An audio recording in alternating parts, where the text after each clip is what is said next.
And there it is, the finished Xi'an sculpt. I think they've come a long, long way. Welcome back to DaGaimez, gamers. We're going to start taking these across the verse and condensing them down into something a little bit more palatable for people that don't want to spend 20 to 30 minutes watching across the verse.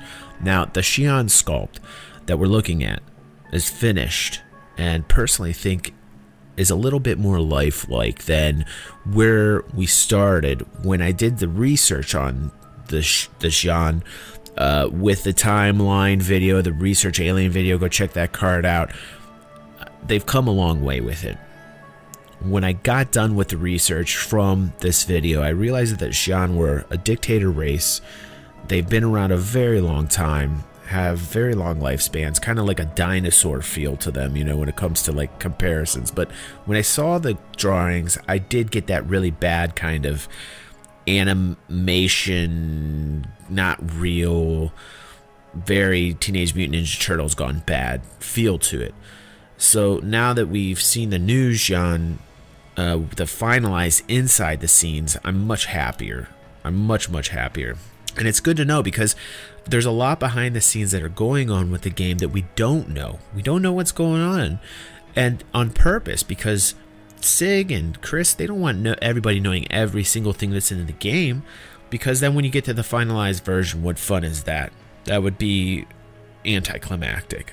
About 3 minutes or so into Across the Verse, you see about bringing commodity kiosks into the game, trading into the game, and I am very happy. This is like a big deal for me because I'm so big into the economy and I want to get more community kind of events going on, trying to test the new trading systems out, see what we like, what we don't like, because this has been something that we've been talking about on the channel for a very long time. And it is very important to a lot of our viewers here on this channel to have more industrial videos, more kind of like highbrow kind of trading videos for people who are interested in that aspect within the game.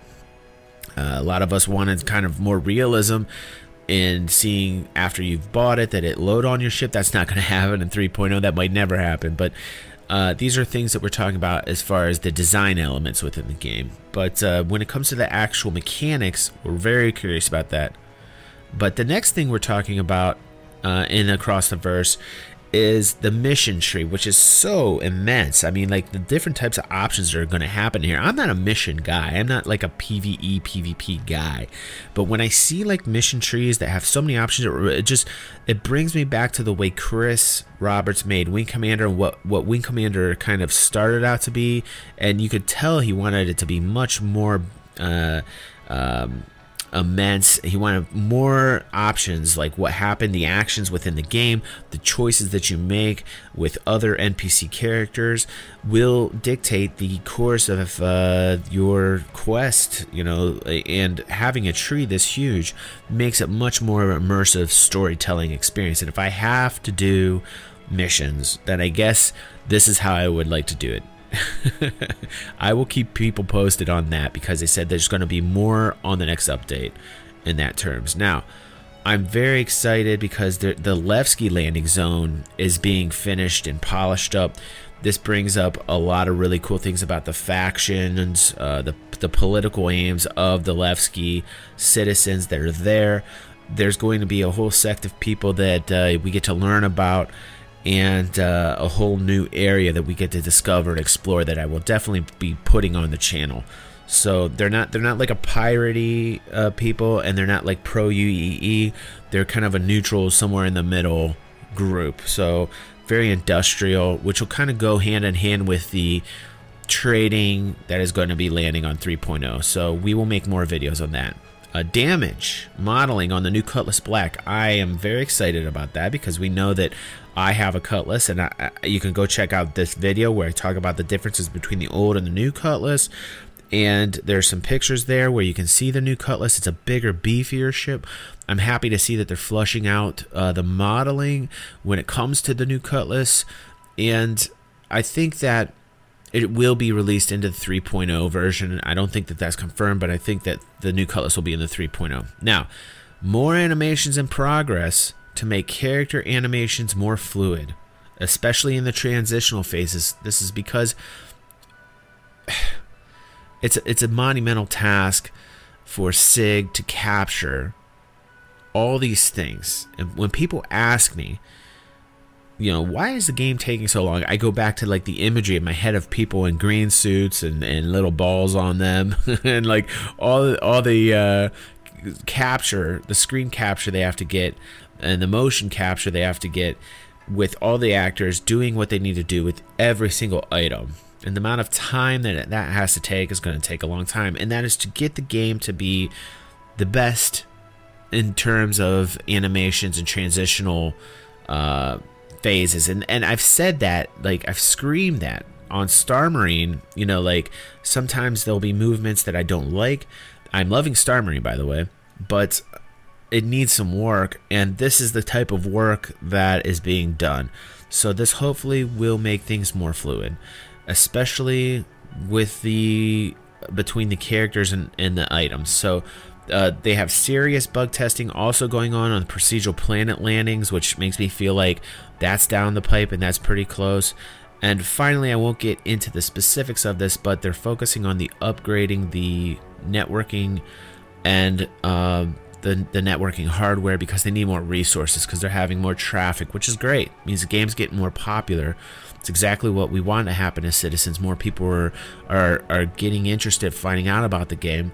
But basically, I won't get too in depth on this particular aspect. But they've basically said, hey, we're adding more servers, and it was very fun tech talk. So if you want more detail oriented version of this breakdown, go check that. But in terms of what I got from it is that the game is becoming more successful. It's growing, and it becomes to the point where there is this divide where people hit a wall and they say, you know, how do I play this game? And you say, well, it's only on PC and it costs X amount to play because it demands having the highest tech video card and computer to play.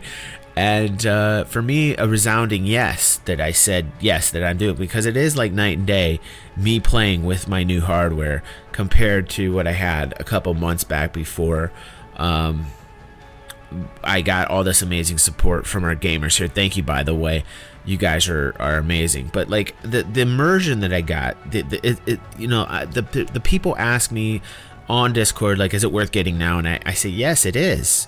Get it, because you can have really fun immersive experiences with other people in the PU right now. I had two people in the Cutlass the other night. I was teaching how to get on the turrets, how to co-pilot, working with subsystems, and they had a blast. We all had a blast, man. We were shooting people down. I was showing them how to take the comm arrays on and off, how to make like money, like with the basic missioning going now with the Moby Glass. They were having like the time of their lives. It was fun. We were all flying in a spaceship. It's great. It's at that point where if you're playing with somebody else, it's a very enjoyable experience, and you're only going to know the mechanics of the game at this point forward. When it's finalized, you're going to have an edge over other people that join the game later. So do it now. Learn it now. Go ahead and get it. Go ahead and do it. There's a tutorial on my page that will teach you how to get started. That tends to be also a hard thing to jump into, is like they don't get how they're getting into the game. So they're going to flesh it out. They've been doing it, and they've been doing a better job as a developer. So there we go, condensed version of Across the Verse. Hope you guys dig it. I will see you on the next episode, gamers. I always enjoy the time that I spend with you guys. Always trying to help the game grow. Please take time to check out my Patreon page, become a patron, help us give bigger giveaways out every single month here on this channel, and check me on the stream too. Thanks, guys. Having a great time here, and look forward to making more Star Citizen videos for my gamers. See you guys in the verse.